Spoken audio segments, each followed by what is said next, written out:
안녕하십니까. 오르가니스트 김춘혜입니다. 교회음악, 클래식 음악의 뿌리 46번째 강의가 되겠습니다. 이 시간은 지난 시간에 이어서 교회악기, 오르간의 르네상스 시기, 종교개혁 이전과 종교개혁 이후로 나누어서 알아볼까 합니다. 먼저 제가 연주한 찬송가 39장, 주 은혜를 받으러 모인 성도들, 이 찬송가를 소개하겠습니다. 이 찬송가는 오늘 그 강의에서 나오는 이 시기와 같은 시기라서 이 찬송가를 소개하게 되었습니다. 또 지역적으로도 네덜란드의 그 찬송가로서 나중에 칼빈교회와 그 네덜란드의 그 오르간의 그 모습들과 함께 생각하면 좋은 찬송가 같습니다. 우리 찬송가에 나와 있듯이 이 찬송가는 16세기 혹은 17세기 초반에 이어지는 그 시기에 나타나는 그 가사 그리고 선율입니다. 가사에 보면은 그냥 네덜란드 16세기 그 무명의 그 가사로 되어 있지만 또 다른 기록을 보면 이 곡조가 나온 그 악보집이 그 당시 발레리우스라는 분이 계셨는데요. 이분의 시일 수도 있다라는 기록도 있습니다. 1597년에 발레리우스가 이 시를 썼다는 기록도 있고 정확하지는 않은 것 같긴 합니다. 그렇지만 이 발레리우스가 1625년에 당시에 그 네덜란드에 있는 그 오래된 그 종교시와 또 민요 그리고 곡조들을 모은 그 악보집을 내었었는데요. 그것이 네덜란드의 기념 노래 이렇게 해서 그 긴 그 악보집 타이틀이 있는데 이분이 이제 1575년에 태어나셔서 1625년 그러니까 50세를 사셨는데요. 이분 돌아가시고 나서 이분이 거의 평생 30년을 이 가사와 곡조를 모으는 일에 헌신하셨다고 합니다. 그래서 1625년에 돌아가시고 나서 26년에 이분의 그 악보집이 모은 그 곡들이 이제 출판되었다고 합니다. 여기에 우리가 부르는 이 찬송 곡조가 실려 있다고 합니다. 이 가사를 여러분이 이제 많이 찬양을 하셨으니까 아실 것 같은데요. 일반적인 예를 들면 그 어려운 가운데 우리를 도와주시고 구원해 주시고 또 우리를 지켜주시는 하나님께 감사합니다. 이런 그 내용일 수도 있지만 또 우리 현대의 영적인 해석으로 또 우리가 할 수도 있지만 그 당시로서는 그 발레리우스가 이분이 시를 작시했던 그 곡조를 만들었던 그 당시 배경을 보면 네덜란드가 상당한 특히 개신교도들이 어려움을 겪었던 때라고 합니다. 그 네덜란드가 그 스페인의 그 통치하에 있었기 때문에 한 80년 동안 네덜란드가 1568년부터 1648년 동안, 8년까지 80년 동안 거의 전쟁을, 독립전쟁이죠, 했었는데요. 그 시기 동안에 그 스페인 통치에서 해방되고자 하는, 자유롭게 되고자 하는 그런 전쟁부터 해서 또 스페인은 가톨릭이고 또 나중에 1520년 이렇게 지나서 보면 또 이제 칼빈의 기독교 개신교가 또 네덜란드에 정착하면서 아주 강한 종교성이 나타나게 되는데요. 그런 가운데 이제 이미 있던 가톨릭이 새로운 교회인 칼빈 교회를 많이 핍박했다고 합니다. 그래서 이런 이중리죠. 스페인의 정치하에서 벗어나고자 하는 그런 전쟁을 있었고 또 가톨릭의 핍박을 받던 칼빈 교회의 교인들의 그런 어려운 가운데 있는 상황을 시로서 많이 나타내었다고 합니다. 그 중에 하나가 이 시라고 합니다. 그래서 그런 경우로 생각하면 좀 남다른 찬송가라는 생각은 듭니다. 그래서 이 발레리우스는 참 헌신적인 그 당시에 한 30년 동안 거의 평생을 이런 곡조와 시를 모으고 짓고 하셨던 분이라고 하십니다. 우리한테 이렇게 찬송가가 오게 된 계기는 그 이후에 한 250년 후에 1877년인데요. 크렘저라는 분이 오스트리아 이제 음악 학자신데요. 우리 찬송 이 곡조가 크렘저인데요. 이분이 그 곡조를 1226년에 나온 그 악보집의 곡조를 지금의 모습으로 이렇게 편곡을 했다고 합니다. 이분은 음악학자로서 이렇게 민요에 관심이 많아서 뭐 독일 민요, 오스트리아 민요 이렇게 이제 모아서 출판하는 가운데 네덜란드의 그 6개의 오래된 그 6개 네덜란드 노래 이렇게 해서 그 악보집을 만들었는데요. 그게 실렸다고 합니다. 그 곡조를 우리가 지금 이제 부르고 있는 것이고요. 좀 편곡된 형태죠. 그러면서 이제 네덜란드어에서 또 독일어, 영어 이제 우리나라까지 왔는데요. 영어로 번역하신 분은 베이커 있습니다. 이분은 미국 분이신데요. 이분도 그 음악 학자십니다. 좀 독특한 분이셨는데요.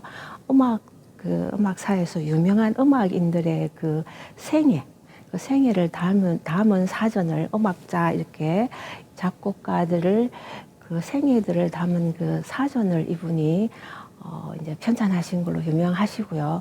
그 가운데 또 독특한 것은 이제 처음으로 미국 작곡가가 그 음악가 사전에 들어 있다고 합니다.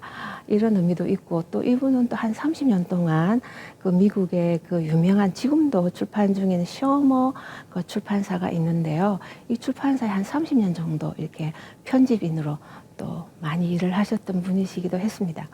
그 바하 동네죠. 라입지히에서 공부도 하시고 그래서 뉴욕에서 태어나셨지만 나중에 후반기에는 또 물론 셔머 출판사 일도 하시면서 돌아가신 기록을 보니까 드레스덴, 그 라입지히 근처에 있는 드레스덴에 돌아가셨는데요. 이분의 이제 가사를 번역했었습니다. 이 가사 원시는 4절이었습니다. 우리 찬송가에는 3절만 있는데요. 이제 가사를 조금 이제 우리가 자세히 살펴볼까 합니다. 여기 우리 첫 줄에 보면 주 은혜를 받으러 이렇게 돼 있는데 그 원시에 보면은 블레싱입니다.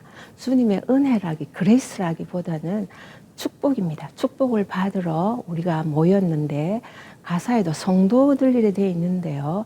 성도들 그러니까 조금 좀 떨어진 느낌이 드는데 여기 보면 we gather, 우리가 하나님의 축복을 받기 위해서 모였다 이렇게 되어 있습니다. 그러면서 이 gather라는 모였다는 것도 상당한 중요한 의미였다고 합니다. 당시로서는. 왜냐하면 핍박이 많았기 때문에 모이는 게 쉽지 않았다고 합니다. 그런데 이렇게 함께 모인다는 의미가 그들에게는 굉장히 소중한 것 같습니다. 예를 들면 우리가 코로나 시기 동안에 그 예배를 함께 못 드리지 않았습니까? 저도 이렇게 온라인 이런 예배를 드리다가 이제 교인들이 이렇게 오셔서 함께 예배 드릴 때 굉장히 감격스러웠다는 그런 아직도 그 기억이 있습니다. 아마 여러분도 그러실 것 같은데요. 그래서 모이지 못하는 상황에서 모인다는 그런 의미, 특히 이 네덜란드 그 개신교도들의 그 절박한 그런 감격스러운 그런 가사가 있는 것 같고요. 그럼 1절, 2절, 3절 쭉 내려가면 그 당시에 어려운 악의 세력에 우리의 적들에게 우리가 고난당하는 그런 가운데 하나님께서 우리 바로 옆에 계시고 이런 단어가 많습니다. beside 그런 단어랑 우리 쪽에 있다, 우리 편이다, our side 이런 그런 것도 있고요. 우리를 방어해 주시는 defender다 이런 말도 있고요. 이 가사들이 그 당시의 상황을 아주 절절하게 그 묘사하고 있다고 느꼈습니다. 3절은 이제 우리가 이렇게 하나님께 이제 우리를 맡깁니다. 이제 이런 건데요. 우리 3절 가사에 그 번역상 나타나지 않은 것이 어떻게 보면은 하나님이 영원히 찬양을 받으시고 Oh Lord, make us free 이래 돼 있거든요. 주님, 우리를 자유하게 해주십시오. 해방시켜 주십시오. 이런 그 귀절이 있는데요. 아마 그 실제적인 네덜란드가 스페인에서 독립하는 그런 의미도 있겠고 또 가톨릭의 핍박이 있으니까 개신교회가 당당하게 자유롭게 모이고 하나님께 예배할 수 있도록 그런 그 자유함을 주십시오 하는 그런 절박한 그런 가사가 아닌가 싶습니다. 그 빠져있는 그 마지막 절 4절을 보니까 이 1, 2, 3절의 총결론적인 것이었습니다. 다시 한번 하나님께 감사드리고 하나님을 높이고 우리의 구원자 하나님을 찬양하고 그러면서 맨 끝에 보면 하나님, Father, Son, Spirit 이 세 분이 다 나오십니다. 성부와 성자와 성령께 영원히 찬양이 있습니다. 글로리, 영광이 있습니다. 이렇게 해서 우리 찬송가의 일반적인 그 절이 있고 맨 마지막 절이 전통적으로 송영으로 끝나는데요. 성부, 성자, 성령께 영광을 하는 이런 전통적인 절로 이렇게 되어 있습니다. 39장 우리가 그 교회 예배 드리는 것은 사실은 예배를 드리러 오는 것입니다. 예배하러 오는 것입니다. 축복을 받으러 오고 은혜를 받으러 오는 것은 아니죠. 결과로 축복을 받고 은혜를 받겠죠. 그렇지만 그 당시에 그 네덜란드에 그 사시던 1500년대 이때 사시던 개신교인들의 그 절박한 그런 국가적인 그리고 영적인 그런 이 상황에서 이 찬송가를 생각하면 참 우리가 이해가 되고 모이는 것이 얼마나 축복이고 또 하나님의 보호하심이 필요하다는 것을 느끼게 됩니다. 여러분도 지금 현재도 우리는 이러한 상황에 있다고 생각합니다. 영적인 그런 싸움이 아직도 여전히 그리고 영원히 지속될 것인데요. 우리가 하나님의 그 전신갑주 성령의 그 보호하심으로 이런 그 이 세상에서 보호하심 받을 뿐만 아니라 또 하나님께서 주신 사명도 함께 그 전하는 그 사랑을 정의를 실천하는 또 저희들이 되면 좋겠습니다. 찬송가 다시 한번 들어보시겠습니다.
이어서 하겠습니다.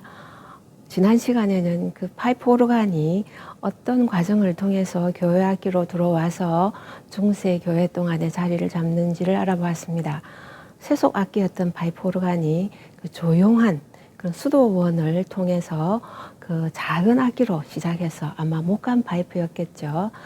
나무 소재로 되면 훨씬 소리가 부드러우니까요. 이런 악기를 통해서 이제 서서히 한 12세기 되면은 교회에서 점차 공식 예배에 사용하면서 점점점 이제 공식화되는 그런 과정을 거쳤는데요. 이제 르네상스에 들어와서 1400년, 1500년대 종교개혁 이전과 이후로 나누어서 알아보겠습니다. 한 1400년대 이제 후반기까지 쭉 보면 15세기죠. 이제 악기가 많이 발달해서 그 중에 하나가 이제 물론 1300년대에 들어오기 시작한 그 페달입니다. 그 페달 발건반이 이제 긴 음을 내기를 시작하죠. 이제 저음 같은 그 베이스 같은 음을 내다가 이제 나중에는 그 찬송가 선율을 느리게 연주하는 역할까지 가게 됩니다. 그러면서 이제 그 악기가 아주 큰 악기는 큰 소리만 나고 이랬기 때문에 교회에서 이제 큰 악기를 들여오면 너무 커서 이제 좀 안 좋은 그런 평도 많이 받았듯이 이게 크기만 크니까 이제는 작은 소리도 당연히 예배 때는 필요하니까 그 당시 방법으로는 큰 소리 나는 건반과 또 작은 소리 나는 건반, 그러니까 거의 두 대 같은 느낌으로 이제 건반을 두 개를 가지기 시작했죠. 큰 소리, 작은 소리 이렇게 건반을 따로 했어요. 그러면서 이제 그 1500년대쯤 되면 새 건반이 이렇게 나타납니다. 그만큼 다양하게 이제 음색을 우리가 지금 현재처럼 다양하게 조절을 못하니까 건반으로 이 건반은 큰 소리 혹은 한 건반은 작은 소리, 한 건반은 좀 다른 음색을 하더라도 이렇게 다양하게 사용하는 이런 용도로 이제 건반을 이렇게 느리기 시작했던 그런 발달이 있었습니다. 교회는 여전히 그 중세 때처럼 이어져서 이제 오르간을 예배 때 교대 연주로 사용했었죠.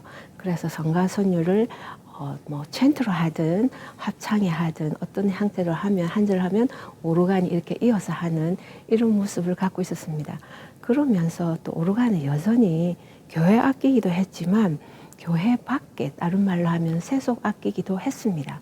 왜냐하면 당시 그 오르간 악보들이 나와 있는 일레보르그라는 그 원전이 있고요. 북스하임 오르겔부흐라고 북스하임 수도원에서 발견된 그 악보들이 1400년대에 있는데요. 거기 보면 교회 곡도 있지만 세속곡도 있거든요. 춤곡이라든가 교회 밖의 노래들을 편곡한 그 인타뷰레이션이라고 하는데요. 그 편곡한 곡들도 있는 걸 보면서 아, 여전히 오르간은 교회 밖에도 쓰이고 교회 안에 예배용으로도 쓰였구나 이렇게 짐작할 수 있습니다. 왜냐하면 춤곡이나 그 교회 밖의 합창 노래를 편곡한 곡을 교회에서 칠 수는 없거든요. 그래서 아, 여전히 교회 밖에도 오르간이 있었고 다양한 그런 용도가 아직은 있었구나라고 이렇게 느낄 수 있는데요. 서서히 교회 밖의 레파토리는 줄어들고 용도는 세속 용도는 줄어들고 교회의 악보들이 교회 음악들이 훨씬 더 많아지기 시작합니다. 1400년, 1500년대로 오면서 특히 1500년대로 오면 그 경향이 더 이제 강해지는데요. 이 1400년대에 태어나서 1500년 초까지 사시면서 이제 그 대단한 활동을 하신 한 네 분이 계신데요. 이분들이 보면 대체로 그 독일 쪽입니다. 오스트리아의 호프하이머라는 분이 계시고 아주 벌초소 그 테크니컬한 기교적인 오르가니스트가 계시고요. 오스트리아에. 그 다음에 독일의 슐리크라는 분이 계시는데요. 이분은 오르간 제작에 대한 그 책도 1511년에 책을 써낸 아주 유명하신 그 오르가니스트고 작곡자이신데 이분도 독일 분이시고요. 그러면서 이제 파우만이라는 분이 계십니다. 이분이 가장 초기에 1400년 중반에 아주 활발하게 활동하신 그 파우만이라는 분이 계신데 이분도 독일 분이시다. 뉴른베르크 뮌헨에서 활동하신 오르가니스트거든요. 그러면서 한 분이 하이니크 아이직인데요. 이 아이직은 이게 그 네덜란드 출생이기는 합니다. 하지만 그 활동한 그 이분의 영역을 보면 대체로 그 독일이 있고요. 물론 또 이탈리아에도 있는데요. 그래서 이 1400년대 15세기의 오르가니스트 대표적인 그 오르가니스트라고 한다면 대부분 그 독일 이 지역을 포함하고 있다고 볼 수 있겠습니다. 사실은 그 악기가 그 동쪽에서 지난 시간에 배웠듯이 동방교회 혹은 그 소아시아 지역이죠. 비산티움에서 동로마 쪽에서 소로마로 넘어와서 전해진 악기거든요. 로마 중심으로 이제 이렇게 했는데 실제로 발달하는 것은 이탈리나 이런 쪽보다는 위쪽으로 그 유럽의 위로 올라간 독일 근교로 올라간 그런 느낌을 봅니다. 이것은 전체적인 그 음악의 그 모습이기도 합니다. 그 기악 음악이 오르간이 기악 음악이니까 기악음이 훨씬 위쪽에서 발달하고요. 성악이 이탈리아나 요 남쪽 중심으로 많이 발달하거든요. 여러분도 아시지 않습니까?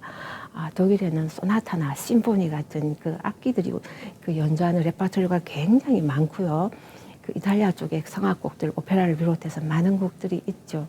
이것은 그런 그 지역적인 그 특징도 있지만 나중에 1500년대로 넘어가면은 교회의 그 특징도 있습니다.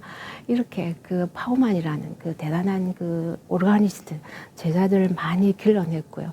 이런 가운데 이 네 분을 제가 소개한 이 네 분을 보면은 파우만, 아이직, 호프하이머, 슐리크 이 모든 분들의 대표적인 그 특징을 보면 즉흥 연주였습니다.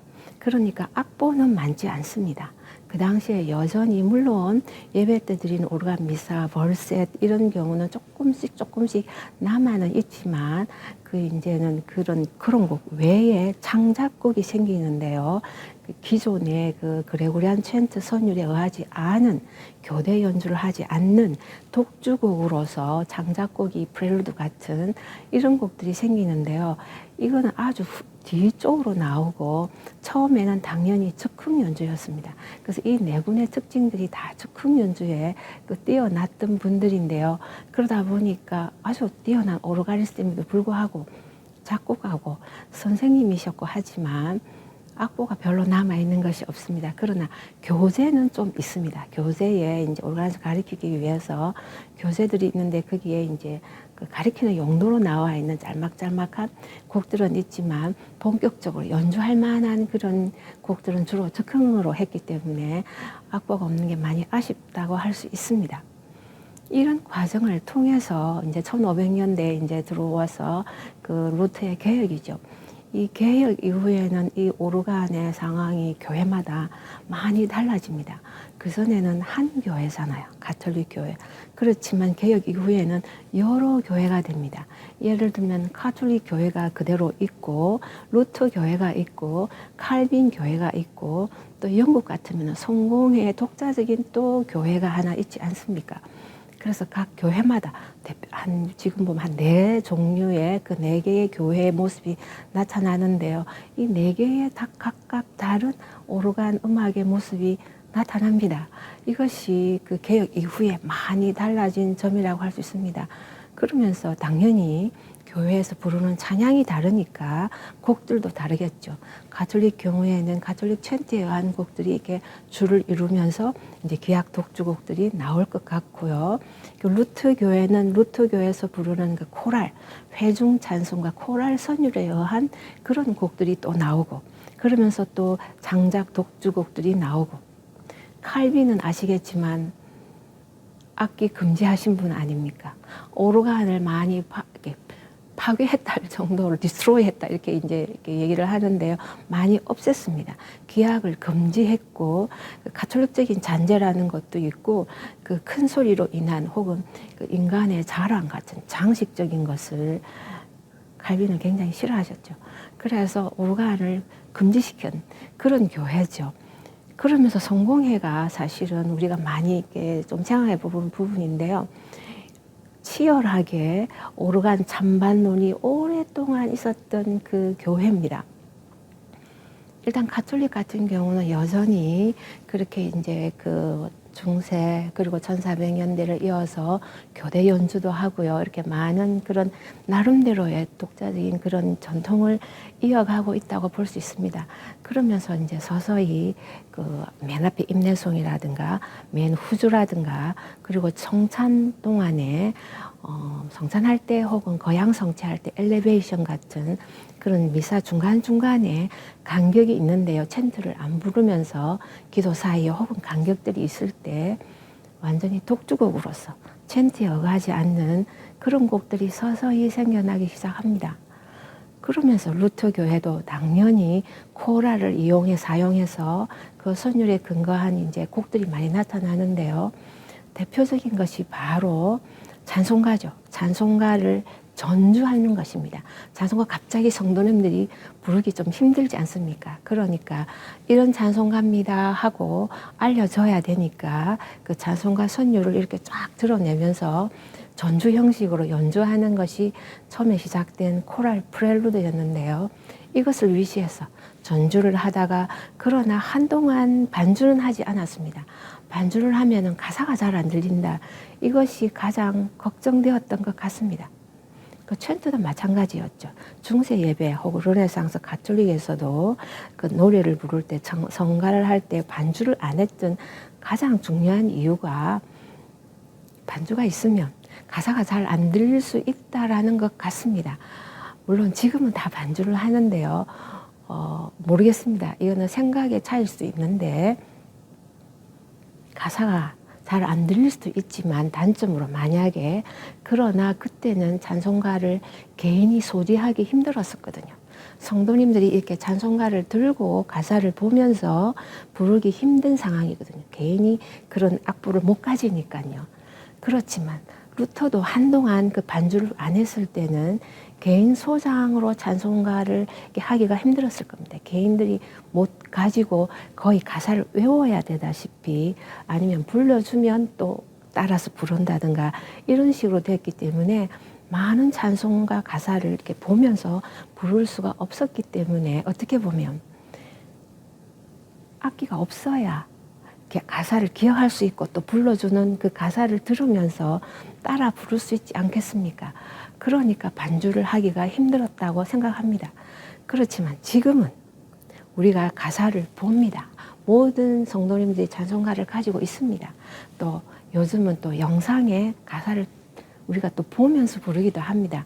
그렇기 때문에 눈으로 보고 입으로 부르고 그렇지만 또 반주를 같이 하더라도 오히려 이 반주가 그 가사를 더 드러낼 수만 있다면 물론 좋은 반주를 해야 되겠죠. 가사와 무관하게 반주를 하는 것이 아니라 가사를 잘 반영한 음악적이고도 또 가사를 반영한 반주라면 오히려 훨씬 좋은 찬송가가 될 수 있거든요.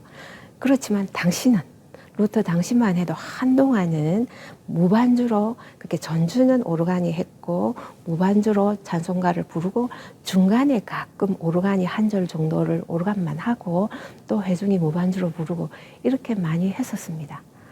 그래서 한 1650년 그 기록 보면 1650년이 넘어야 반주를 서서히 하는 그런 기록들이 나타납니다. 그래서 교회 음악들은 주로 이랬습니다. 솔로를 하든가 그 다음에 이런 찬송가 사이사이에 들어오는 교대 연주로서 하든가 그러면서 이제 그 아예 그 가톨릭처럼 전주 후주 같은 또 루터 교회는 성찬이 있으니까 성찬 사이에 할 수 있는 그런 독주곡들이 이제 생겨나기 시작했었습니다. 루터는 그나마 많은 음악을 그렇게 장려했었죠. 성가대뿐만 아니라 오르간도 이렇게 많은 곡들이 나올 수 있는 그런 많은 바탕을 많이 주어서 크게 발전했다고 볼 수 있습니다. 근데 칼빈 교회는 안 그랬죠. 아까 말씀드린 대로 엄격하게 규제했고 쓰지 못했는데요. 그 네덜란드의 칼빈 교회는 또 예외였습니다. 칼빈 교회인데도 금지한 거는 당연히 있지만 어떻게 보면은 지금으로 우리가 만약에 뭐 평을 하자면은 세속적인 욕심일 수 있다라고 할 수는 있습니다. 왜냐하면 그 네덜란드의 시 당국자들이 그 오르간이 칼빈주의에 의하면 금지하는 건 맞지만 이 악기가 정말 좋은 악기고 화려한 악기고 자기들의 부를 자랑할 만한 악기라는 그런 인식이 있었던 것 같습니다. 그래서 물론 이것은 약간의 스페인의 영향도 있다고 생각합니다. 스페인의 그 가톨릭이잖아요. 그래서 가톨릭에 보면 스페인의 그 당시 한 1500년대 보면 오르간이 굉장히 좋은 악기들이 많았었습니다. 아주 뛰어난 황금으로 치장한 우랑찬 그런 그 파이프 오르간들이 꽤 있었는데요. 그런 아마 영향이 네덜란드가 스페인의 그 통치하에 있으니까 그런 건 있는 것 같지만 어찌되었든 그래서 이 좋은 악기를 어떻게 자기 부의 자랑으로 혹은 시의 그 과시로 이렇게 드렸다고 합니다. 그래서 많은 교회에서 그 네덜란드 칼빈 교회임에도 불구하고 악기가 들어와서 악기를 연주했다고 합니다. 그러면서 이제 한 그 기록에 보면 네덜란드 1530년 정도만 돼도 그 할렘 지역에 그 오르간 연주회가 정규적으로 이렇게 있었다고 합니다. 대단한 그런 오르간의 발전이 아닌가 싶습니다. 그 독일과 북독일과 네덜란드는 아주 접경에 있으면서 그 상당한 그런 오르간의 발전을 이룬 나라로 볼 수 있습니다. 그러면서 영국인데요. 영국은 이제 그 성공회가 이제 헨리 8세로 인해서 생겨나죠. 그리고 1500년대 전체가 또 한 중반부터는 50년 가까이 엘리자베스 여왕이 이제 통치하죠. 그 가운데 이제 일단은 성공이 되면서 오르간은 그 가톨릭적인 것이다. 이런 이제 그게 있기 때문에 가능한 좀 싫어했다고 합니다. 그렇지만 그 일반 작은 교회는 페리시 교회라 그러는데요. 교구 교회에서는 뭐 없는 경우도 많았지만 그러나 워낙 좋은 악기라는 그런 그 아까 말씀드린 네덜란드와 비슷한 그런 개념일 수도 있는데요. 그래서 로얄 채플이나 큰 교회에서는 오르간을 유지했다고 합니다. 그러나 그럼에도 불구하고 또 사이사이에 보면 그 엘리자베트 여왕 시기에도 그 이제 청교도들의 그 운동이 굉장히 활발해지고 그 청교도의 그 사상이 강한 때가 이제 있는데요. 그 교회 안에서 그럴 때 되면은 이제 또 오르간이 또 핍박을 당합니다. 오르간이 그 이제 많이 이게 훼손되기도 하고 어떤 때는 이제 아예 뭐 못 치게 하기도 하고 그래서 치열하게 어떻게 보면 그 이후에도 1600년대도 또 그렇습니다. 엎치락뒤치락 하는 찬반론이 항상 치열하게 이렇게 있었던 나라가 그 영국이고 성공회였습니다. 그래서 어떻게 보면 그들의 그 모습을 우리가 주시해 보는 것도 좋은 것이라는 생각은 듭니다. 지혜를 얻을 수 있지 않을까 싶은데요. 이 그 르네상스 시기에 아주 뛰어난 인문주의 학자죠. 에라스무스 여러분께서 아실 것 같습니다. 1400년 그 중반에 태어나서 1500년 초까지 그 대단한 그 철학자 인문주의자시죠. 그래서 이분 신학자시면서 그렇지만 그 이제 그 교회 개혁이 있었을 때 물론 교회 개혁에 상당한 영향을 개혁주의자로서 왜냐하면 그 가톨릭을 이렇게 부정과 나쁜 것들을 많이 이렇게 질타하신 분이기 때문에 어떻게 보면은 개혁주의죠. 그렇지만 실제로 그 루터나 칼빈의 그 개혁이 있는 당시에서는 어느 쪽도 아니었다는 그런 그 기록은 있습니다. 그 적극적으로 그 개혁 운동에 동참하지는 않으셨고요. 그렇다고 가톨릭의 잘못된 거는 또 지적을 하시면서 중립 노선을 이게 아닌가 이렇게도 글이 있는데요. 그래서 오히려 그 양쪽에서 이 개신교와 그 가톨릭 양쪽에서 그런 이제 이런 안 좋은 그런 그 평도 받았다는 기록은 있습니다만은 이분이 교회의 그 당시 교회의 그 음악에 대한 그 오르간에 대한 그 질타가 참 좀 어떻게 보면 뼈아픈 그런 질타 같은데요. 뭐라고 하냐면은 그 교회가 그 굉장히 비싼 돈을 비싸게 해서 교회에 악기를 넣어 놨는데 바울 시대에는 음악이 없었고 그 바울 사도 시대죠. 음악이 없었는데 지금은 비싼 돈으로 오르간을 사서 그 사람들이 그 일을 제쳐놓고 이렇게 그 글이 아주 혹평을 하고 있는데요. 일을 제쳐놓고 그 히랍이나 그 그리스나 로마의 극장에서 들리는 음악보다도 더 나쁜 이렇게 얘기했습니다. 극장에서 그 나오는 그 음악보다 더 나쁜 소음이라고 했거든요.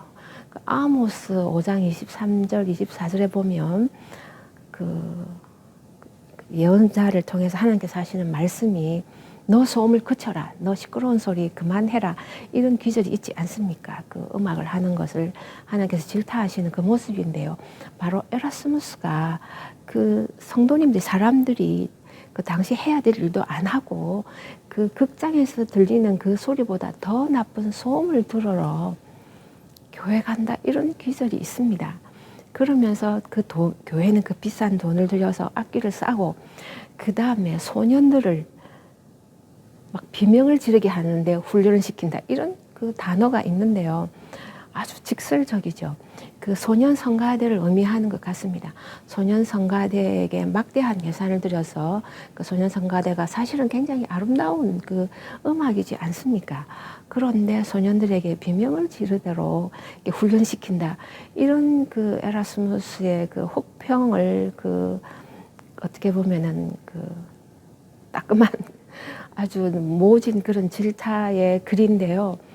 지금을 되돌아보는 것 같습니다. 교회가 그 비싼 그 음악 성가대 혹은 기악들을 이것을 많이 이렇게 투자를 하면서 그 음악이 얼마나 좋은 것인가를 이렇게 설득을 못했던 것 같습니다. 에라스무스가 볼 때는 문제가 있다고 본 것이었겠죠.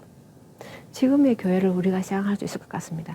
그래서 아모스에 보면은 그 23절, 24절 그 5장에 보면 그 소음인데 그 대신에 공의를, 정의를 하수가 물이 흘러가듯이 계속 흘러보내라. 정의를 실천하고 공의를 실천하는 것이 더 중요하고, 아름다운 음악은 어떻게 보면 그 다음이다 이런 의미도 되겠죠.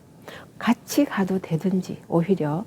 그러나 아마 정의와 공의는 이렇게 우리가 많이 하지 못하면서 교회가 이렇게 부를 자랑하는 그 외형적인 그런 치장, 그런 소리에 열심을 내는 건 아닌지 이렇게 반성하지 않아야 될까 싶습니다. 악기가 교회가 교회에 들어오면서 항상 그 찬송과 반대는 있는데요. 이런 그런 질타에 귀를 기울여야 될 것 같습니다. 그렇지만 오르간은 여전히 500년 이후에도 지금 2000년 이때에도 지금 쓰여지는데요. 여러 그 굴곡을 거치면서 지금의 악기로 오면서 그래도 신실한 그 좋은 오르가니스트들이 많이 있었다고 생각합니다. 그분이 바로 우리가 다음 시간에 배울 그 요한 세바스찬 바흐입니다. 이제 또 한 주간 잘 지내시고 또 다음 시간에 그 독일의 그 좋은 오르간 음악들, 진정한 그 교회 음악이 무엇인지, 오르간이 어떻게 나타나는지 알아보도록 하겠습니다. 안녕히 계십시오.